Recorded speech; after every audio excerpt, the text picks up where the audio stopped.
teachers! Welcome to the Sawmill. When we learn about the logging industry, we talk about the worth of a tree. How much is a tree worth? And in eco service, there are lots of things out in nature that a tree is worth. But for us, trees are where we get most of our building products, our paper, all kinds of things that we depend on every single day. The pencil, I hope you guys are all writing right now. Writing about how awesome it is to see the mist sucking at the sawmill. That pencil that you made came from a place like this. So the first step is they log these trees out of the local woods. So the man that is doing that is a local guy. And so now we're creating jobs right here in this local community.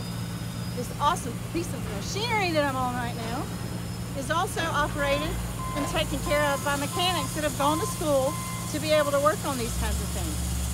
So back to the sawmill. These giant machines pick up the logs after they've been brought here on the trucks, and they take them over to the big saws that go through these logs like they're nothing. I mean, it's amazing. Look at this thing, like he's picking it up like it's just a toy.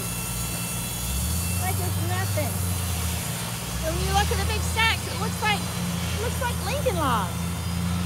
But this is where it all starts. And this is where the eco services for how our lumber industry helps us, where it comes from. We have about 40 people that work here full time. And so they are all supporting their families by working here. We have careers that go all the way from mechanics to the folks that operators that operate the machinery,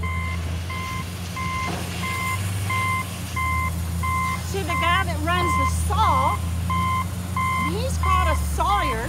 How cool is that? A sawyer, that kind of makes sense, right? Like a teacher teaches, a sawyer runs the saw at a sawmill. So welcome to the sawmill. And I hope you've enjoyed seeing where our eco services for wood and lumber all come from. Keep on seeking.